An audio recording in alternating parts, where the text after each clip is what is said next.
Eu sempre soube que eu queria trabalhar em hospital. Sempre soube. Porque, não escondo isso, para mim não é vergonha nenhuma, eu quis um dia fazer medicina. Só que naquela ocasião, tinham poucos cursos, era dificílimo passar. Minha segunda opção sempre foi físio. Sempre foi físio. E eu passei, na época eu lembro que eu passei na físio na PUC e passei em medicina em Taubaté. E não era duplicado nem nada as estradas, eu sou de Botucatu. Era longe pra caramba, né? Falei assim, nossa. Sim. E aí eu falei, bom, será que Taubaté, Campinas, né? Acho que eu vou ficar aqui em Campinas mesmo, eu faço físio. O Dom Pedro não era Dom Pedro que é hoje, né? Não, Estrada... exatamente. Nem perto, né? Então, e aí, com isso, eu sempre achei que eu fazia... Não, eu queria trabalhar em hospital. E fui nas férias, em todas as minhas férias da PUC, eu fazia algum estágio, para ver se eu gostava de alguma coisa da área, né? E quando foi no terceiro e no quarto ano, que naquela época nem era semestre, né? Eram anos. Aí eu fui para a Unesp lá em Botucatu, né, que tem o Hospital das Clínicas super bom, e pedi estágio. Eu era graduanda e comecei a fazer nas minhas férias inteirinhas, eu ficava de manhã das 8 às 5 lá. E quando foi, depois de um tempo, eu já estava meio que dividindo o paciente com elas, sendo na graduação. Agora, voltando àquele assunto. E aí, elas estavam erradas? Estavam abusando de mim? Ao contrário, sou muito agradecida. Sou muito agradecida. Né? Então, quando veio a hora da especialização, meu sonho era fazer INCOR.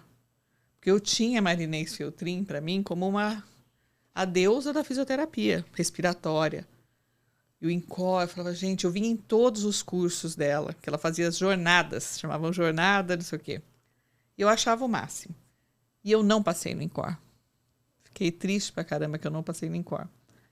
E aí tinha uma outra amiga que falava, não, olha, na Paulista tem lá um pneumo que ele ama fisioterapia. Ele dá muita oportunidade para fisioterapeutas.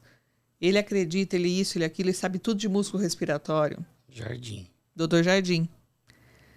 E aí eu falei, então, vou prestar lá. E passei. Né? Então eu sou da terceira turma. Ele montou isso aqui, né? A primeira turma foram 4 pessoas, a segunda turma foram 6 e a minha turma foram 8 pessoas. E não tinha, a Leni já estava como supervisora, ela, a Ada Gastaldi, a Solange, que era de Minas e voltou para Minas, e era isso. A Marinês, na época, deixou, mesmo que eu fosse fazer o INCOR naquele ano, eu não ia pegar quase ela, porque ela tinha tirado não sei se era uma licença, um afastamento, o quê, para fazer, não sei se era um mestrado ou doutorado agora. O mestrado ela contou pra gente na Unifesp. Época. Na Unifesp. E ela usava, entre aspas, né? A gente ajudava ela nessas coletas, porque era com Respitrace, servia de modelo. Então, eu estive com ela há muito tempo. Então deu certinho. Você queria, deu certinho. Morria de medo dela, de vergonha. A gente também morria de medo dela. Né? Eu também morria de vergonha de você, não tem problema. E naquela época, imagina, não tinha o que hoje, por exemplo, nós fisioterapeutas sendo preceptor ou supervisor de fisioterapeutas. Não, porque não tinha. Então, todas as nossas aulas eram com o Dr. Jardim. Toda a nossa sentada de mesa para explicar como é que funcionava a curva, o músculo, pressões, com ele. Mas que professor. Que hein? professor, exatamente. Uau. O Jardim. E naquela época, não tinha bolsa. Então eu vim para meu pai falou assim, mas você já se formou. Você vai para São Paulo, que era custo de vida caro. Sem ganhar um tostão. Sem ganhar um tostão. E detalhe, você vê a relação também da hierarquia. Condição, não pode trabalhar. Tinha que ser dedicação exclusiva. Porque a gente tinha plantão e ninguém nunca reclamou do abuso. Jamais. Um plantão à noite, noturno, de dia de semana e no final de semana. Sim. E para você rodear as 8 pessoas, veja lá quantos plantões a gente dava. Um monte. É 1 por semana, basicamente. Não, isso que a gente nem perguntou quantos setores. Né? A gente não sabe nem a distribuição. E naquela ocasião não tinha serviço de fisioterapia no Hospital São Paulo. Quem atendia a fisioterapia no Hospital São Paulo éramos nós especializandos. E tinha a turma que falava do jardim, que o pessoal brincava das jardinetes. Melhor E tinha nome. o povo da ortopedia, Sim. que era a Gisele e outras pessoas da ortopedia. Acabou. Não tinha ninguém. A gente que atendia, a gente que montava. E por um tempo, muito tempo, foi assim. Nessa época, então, não tinha fisioterapeuta do hospital, ainda não tinha. Não, Caramba, olha que... não tinha. E a gente é que prestava esse serviço. Sem ganhar nada. Lembrando que não tinha RDC7. Né? O E número outra, de atendimentos era altíssimo. hoje você não pode pedir para um residente pôr na escala tipo à noite. Não pode. Nossa, eu amava dar plantão noturno na especialização. Sozinho. Então, Supervisor, mas se precisar, você me liga. E eu não exatamente. queria ligar, eu queria resolver. Quando a gente estava na especialização, que a Leni e a Ada, por exemplo, elas trabalhavam no Einstein. Então, naquela ocasião, para quem quisesse fazer pós-graduação lá na Unifesp, tinha, que nem a Unifesp era, quando eu vim para cá era a Escola Paulista de Medicina. A Unifesp só foi ser Unifesp em 94, 95, que virou universidade. Era uma condição da pneumo, você vê, e ninguém discute, que eu estava falando da hierarquia. Você quer fazer pós-graduação? Quero. Ah, você tem que doar, no primeiro ano você tem que ficar aqui o dia inteiro, no segundo você pode ficar meio período. Para ganhar o quê? Não, nada. A regra é essa. E eram 2 anos. A Leni, no meu ano, estava fazendo mestrado.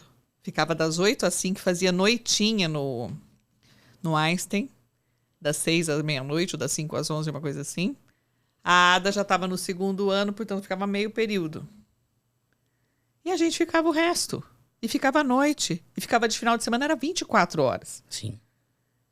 E aí, quando a gente terminou, quando chegou em novembro, eu tive meu pai super rígido sempre, né? Super rígido, desde tanto pessoal quanto profissionalmente. E eu, primeira filha, topetuda, como ele fala. Briguenta. E a gente teve um desentendimento, ele falou, então não vou dar mais um tostão para você. Já era novembro. Já estava o ano da especialização. Do primeiro ou do segundo ano? Só era um. Ah, só um. Só era um naquela época. E eu virei pra Ada e pra Leni, pro Dr. Jardim, e falei, gente, se eu for continuar em São Paulo, eu tenho que arranjar um emprego. E eu fui até despejada, porque ele não quis assinar o aluguel, o contrato lá. E a Leni me ajudou. E a gente fez mudança de saquinho de pão de açúcar. Supermercado. E elas me autorizaram por assim, abriram uma exceção. E eu fui, então, trabalhar no HCOR, junto com a especialização. E ninguém sabia, ninguém queria saber se eu estava em 2 lugares. Eu saía de um plantão, entrava no outro, chegava final de semana, às vezes eu estava 24 com 12, e foi. E tem que entregar, e tem que entregar bem. Ninguém Quem tava... tá nem aí, né? Nessa época já era a Marisa lá no HCOR? Sempre foi a Marisa. É, né? E aí, nessa ocasião, foi uma troca de pessoas, que ela mandou todo mundo embora, que eu não lembro porquê, né? Um monte de acesso. E ela precisava de gente. Calhou naquela ocasião que eu estava precisando do emprego. E fui. E aí, quando eu terminei a especialização, os chefes de disciplinas, então, porque na Unifesp existe o departamento de medicina. Aí você tem disciplina de cardio, de pneumo, né? Eles viam o nosso trabalho e o hospital inteiro, a gente era só em 8, chamava a gente para as interconsultas. A gente só fixava mesmo em poucas unidades, porque nós éramos em 8. Sim. E daquelas disciplinas que chamaram, a gastrocirurgia, a cardio, cirurgia cardíaca e a cirurgia torácica foram bater na porta dele querendo uma físio. Vamos pôr uma físio lá, vamos pôr uma físio lá. E ele chamou 3 de nós. A cirurgião ama físio, né? Cirurgião desde sempre. Sempre, né? Ele chamou, o Dr. Jardim chamou 3 de nós, da nossa turma, na ocasião eu. A Lia, a Eliane, ela é uma fisioterapeuta, trabalha no HCOR até hoje, no Oswaldo Cruz até hoje. Lia. Sabe quem é? Sei, trabalhei lá. É? Lia um doce. É, aquele jeitinho, é. Maravilhosa. E a Titi, que era a Cristine, ela é gaúcha, trabalhava na BP, eu agora não sei o que fim deu a Titi, não, faz tempo que eu não sei dela. para ficar nessas unidades. E para mim, ele ofereceu a gastrocirurgia. Foi por isso que eu comecei tudo com pré e pós-operatório. Sim. Aí que começou. Né? Tudo faz sentido. Tudo faz sentido. E eu aceitei. Para ganhar quanto? Não, para mim era um prazer. Falei, gente, eu vou ficar Estou te dando uma oportunidade. de supervisora, né? E sim, então nós 3 ficamos. Então aumentou mais 3 vagas para pôr nesses setores. Né? E aí, no final da especialização, então, a gente estava mandando currículos e tal, nós fizemos uma prova no Einstein, da nossa turma só eu passei, e o salário era um pouco maior do que o HCOR na época, e não ia trabalhar à noite. Falei, então eu vou para o Einstein. Fora que o Einstein tinha aquela coisa, né? Elas eram do Einstein, a Leni e tudo, e o Einstein era o Einstein, né? Naquela ocasião não tinha nem convênio, gente. Então, vocês imaginam, era só a Nata. Caramba. Tinha 2 equipes de físio na época. A motora. Olha pra você ver. E a RESP, depois que juntou tudo. E lá eu fui. E daí fiquei na especialização e no Einstein.